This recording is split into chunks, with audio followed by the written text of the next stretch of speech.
লোকসভা ভোটে আইএসএফ এর জেতা একমাত্র আসন।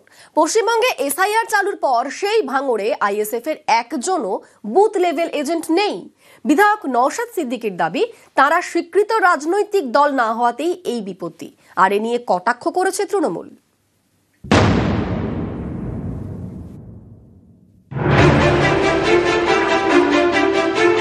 পশ্চিমবঙ্গে শুরু হয়েছে এসআইআর।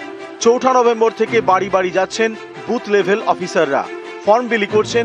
বিভিন্ন রাজনৈতিক দল নিয়োগ করেছে বুথ লেভেল এজেন্ট। কিন্তু দক্ষিণ ২৪ পরগনার ভাঙড় বিধানসভায় অন্য ছবি। সেখানে একজনও বুথ লেভেল এজেন্ট দিতে পারেনি আইএসএফ। এই আইএসএফই ২০২১ সালে ভাঙড়ে জেতে।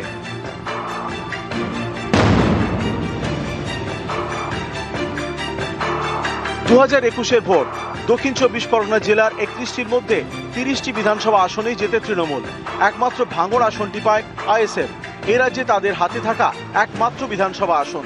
সেই ভাঙড়েই এবার কোনো বিএলএ নিয়োগ করতে পারেনি আইএসএফ। ভাঙড় বিধানসভা কেন্দ্রের ২৮৬টি বুথ, সব কটিতেই বিএলএ দিয়েছে তৃণমূল। সিপিআইএম এর বিএলএর সংখ্যা ১০৫, বিজেপির ৭৮, আইএসএফ এর একজনও নেই। আমরা রেজিস্টার্ড প্রার্থী কিন্তু রিকগনাইজ আর আনরিকগনাইজ, তো সেই জন্য সুতরাং সেক্ষেত্রে আমাদের আমরা হবে না, একটা পার্সেন্টেজ একটা ভোট প্রয়োজন হয়, নাহলে সিট সংখ্যা হয়। আমাদের আশা করছি মানুষ সহযোগিতা হলে আগামী দিনে আমরা রিকগনাইজ পার্টিতে পরিণত হবো। যারা আইএসএফ করেন, যে এমন একটা রাজনৈতিক দল আপনারা করছেন, যে রাজনৈতিক দল বলে তার কোনো পরিচিত নেই। ভাঙড় বিধানসভাতে একটা বিএলএ 2 ফর্ম ফিল আপ করতে পারছেন না, বুথ লেভেল এজেন্ট দিতে পারছেন না, তাহলে কেমন রাজনৈতিক দল? এই দলের অস্তিত্বটা কোন জায়গায়?